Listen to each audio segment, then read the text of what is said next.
Hello, pastor അല്ലേ? പാസ്റ്ററെ, ഞാൻ രമണിയാ. അതെ അതെ, ചന്ദ്രന്റെ ഭാര്യ.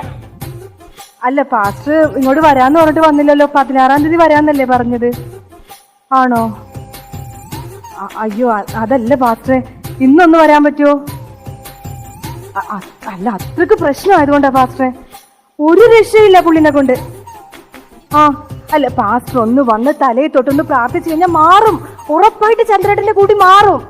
എനിക്ക് നല്ല വിശ്വാസമുണ്ട്. അതുകൊണ്ടാണ് ഞാൻ വിളിച്ചുകൊണ്ടിരിക്കുന്നത്. കഷ്ടമല്ലേ പാസ്റ്ററെ? വരുവോ? ഉറപ്പാണോ? ഓ ശരി ശരി, ഓക്കെ. ഓക്കെ ഓക്കെ, ശരി ശരി. ചന്ദനച്ചോലയിൽ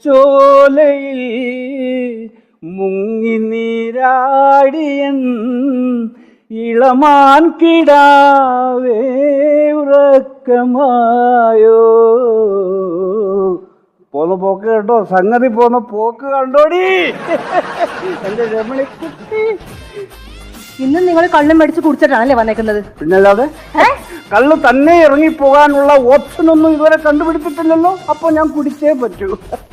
അതെ, എന്താ ഇന്ന് കുടിക്കാനുള്ള പൈസ നിങ്ങൾക്ക് എവിടുന്നാ കിട്ടിയത്? അതൊക്കെ കിട്ടി. എവിടുന്ന് കിട്ടി? എവിടുന്ന് കിട്ടിയെന്ന്? ഞാൻ ഇവിടെ അരി ആട്ടാൻ വെച്ചിരുന്ന പൈസ കൊണ്ടാണ് നിങ്ങൾ പോയി ഇന്ന് കുടിച്ചിട്ട് വന്നേക്കുന്നത്, അറിയാമോ? നീ അരി ആട്ടാൻ വെച്ചിരുന്ന പൈസ എടുത്തിട്ടാണ് ഞാൻ എന്റെ ഈ അരി ഇങ്ങനെ ആട്ടിക്കൊണ്ടിരിക്കുന്നത്, മനസ്സിലായോ? ഇങ്ങനെയാണെങ്കിലേ നിങ്ങൾക്ക് അധിക കാലം കുടിക്കേണ്ടി വരത്തില്ല. ഉറപ്പാണ് നിങ്ങൾ ചാകും. ചത്താ തന്നെ നിങ്ങൾ നരകത്തിലായിരിക്കും പോകുന്നത്. ഈ പറച്ചിൽ കേട്ടതൊന്നും ഞാനിവിടെ സ്വർഗത്തിൽ സുഖിച്ച് ജീവിക്കുകയാണ്. നിന്റെ കൂടെ ജീവിക്കുന്നത് നരകത്തിന് തുല്യം. സത്യം ചന്ദ്രേട്ടാ, എനിക്ക് മടുത്തു കേട്ടാ. ഇങ്ങനെയാണെങ്കിലേ ഞാൻ വല്ല ആറ്റിലെ കടലില ചാടി ചാകും. അപ്പൊ നാട്ടുകാർ പറയും സമാനതകളില്ലാത്ത മരണം ചന്ദ്രന്റെ കുടുംബത്തിൽ സംഭവിച്ചു എന്ന്. സമാനതകളില്ലാത്ത മരണം മനസ്സിലായില്ലേ? നാട്ടുകാർ പറയപടി ചന്ദ്രൻ കള്ളു കുടിച്ച് കുടിച്ച് ചത്തുന്ന്, ചന്ദ്രന്റെ ഭാര്യ വെള്ളം കുടിച്ച് കുടിച്ച് ചത്തുന്ന്. സമാനതകളില്ലേ? ഇതിന് സമാനതകളില്ലേ? എനിക്കറിയാം എന്ത് ചെയ്യണമെന്ന്. കേട്ടല്ലോ, നിങ്ങളുടെ വെള്ളവടി നിർത്താൻ ഇന്ന് ഇവിടെ ഒരാള് വരുന്നുണ്ട്. എന്ത് വെള്ളവടി നിർത്താൻ? അതൊന്നും കാണണല്ലോ. ആരാണത്? പാസ്റ്റർ. പ്ലാസ്റ്റർ? അപ്പൊ എന്റെ വായിൽ പ്ലാസ്റ്റർ ഒട്ടിച്ച് എന്നെ നിശബ്ദനാക്കാനാണെന്ന് നിന്റെ വിചാരം?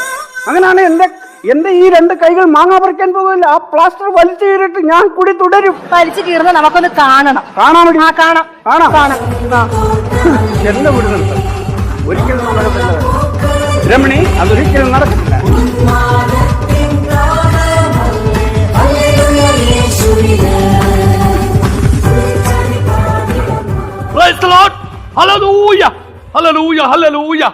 മനുഷ്യ മനസ്സുകളുടെ പാപക്കറകൾ കഴുകി ഉണക്കി വിധിക്കാൻ വേണ്ടി വന്നവനാണ് ഞാൻ. ആ പഴയ തുണിയെല്ലാം എടുത്താൽ ഇട്ടു കൊടുത്തേ. അയാള് കഴുകി ഉണക്കി വിരിക്കാൻ വന്നതാണ്. പൈസ വല്ലതും ഈടാക്കുമോ അതിന്? അയ്യോ, അങ്ങനെയല്ല ഞാൻ ഉദ്ദേശിച്ചത്. ഞാനൊരു പാസ്റ്ററാണ്. കുറച്ചു കാലം ഞാൻ നാട്ടിലുണ്ടായിരുന്നില്ല, പാരീസിലായിരുന്നു. അപ്പൊ നിങ്ങളാണോ പ്ലാസ്റ്റർ ഓഫ് പാരീസ്? അല്ല, എന്താ പേര് മനസ്സിലായില്ല? ലൂയി. ഓ, അപ്പൊ എനിക്ക് തെറ്റിയതാണ്. അപ്പൊ ഇദ്ദേഹമാണ് നമ്മുടെ പുക്കിളിന് ചുറ്റുമൊക്കെ ഇഞ്ചക്ഷൻ എടുക്കാനുള്ള മരുന്ന് കണ്ടുപിടിച്ച ലൂയി പാസ്റ്റർ. അയ്യോ, ആ പാസ്റ്റർ ഞാനല്ല, പിന്നെ വേറെ പാസ്റ്റർ.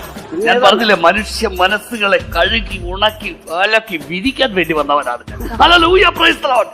ഇതാണോ കക്ഷി? ഇങ്ങനെ പേരെന്താണ്? ചന്ദ്രൻ. തലക്ക് പിടിച്ച് പ്രാർത്ഥിച്ചു. ഞാൻ റെഡിയാക്കാം സഹോദരി. ബ്രദറെ, ബ്രദറിന്റെ കുടി നിർത്താനായിട്ട് ബ്രദറിനെ എവിടെയെങ്കിലും കൊണ്ട് കാണിച്ചിരുന്നു? പണ്ടൊരു പ്രാവശ്യം ഒരു സിദ്ധന്റെ അടുത്ത് കൊണ്ടുപോയായിരുന്നു. ഓഹോ, ക്രിക്കറ്റ് കളിക്കാൻ സിദ്ധുവിന്റെ അടുത്ത് നിങ്ങൾ പോയല്ലേ? Praise the Lord, Navjot Singh Sidhu. അല്ല, ക്രിക്കറ്റ് കളിക്കാരൻ സിദ്ധു അല്ല, സിദ്ധൻ, ഒറ്റമൂലി സിദ്ധൻ. എന്നിട്ട് എന്ത് നേടി? ഒന്നും നേടിയില്ല. സിദ്ധനായിട്ട് ഒരു ചരട് തന്ന് അത് അരയിൽ കെട്ടിയാൽ മതി, വെള്ളോടി നിർത്തിയിരുന്നു. എന്നിട്ട് ഈ വിദ്വാൻ ആ ചരട് കെട്ടിയായിരുന്നു? ചരട് കെട്ടി. എന്നിട്ട് എന്തായിരുന്നു ഗുണം? ഗുണമുണ്ടായി. ചരട് കെട്ടിക്കൊണ്ട് എനിക്ക് ഗുണമുണ്ടായി. ഉള്ള കാര്യം പറ, ദോഷം പറയരുത്. ക്വാർട്ടർ മേടിച്ചാൽ പോലീസുകാർ കാണാതെ ആ ചരട്ടിൽ കെട്ടി തുകയിടാം. സഹോദരി, എന്ത് നേടി? ഒന്നും നേടിയില്ല. എന്നിട്ട് ആ ചരട് എന്തോ അറിയില്ലേ? ചരടില്ല, ചരട് പൊട്ടിപ്പോയി. എങ്ങനെ പൊട്ടിപ്പോയി?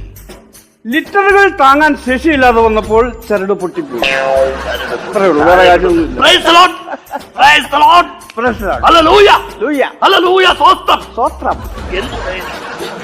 പിന്നെ വേറെ എവിടെയെങ്കിലും കൊണ്ട് കാണിച്ചു? പിന്നെ 1-2 പേര് പറഞ്ഞ് ഒരു കുറവിലങ്ങാട് ഒരു RC പള്ളിയിൽ ഒരു അച്ഛനുണ്ട്, അവിടെ കൊണ്ടുപോയാൽ മതി, വെള്ളോടി നിർത്തും എന്ന് പറഞ്ഞ്.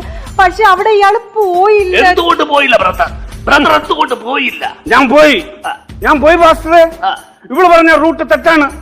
കുറവിലങ്ങാടല്ല, തൊടുപുഴയ്ക്കാണ് ഞാൻ പോയത്.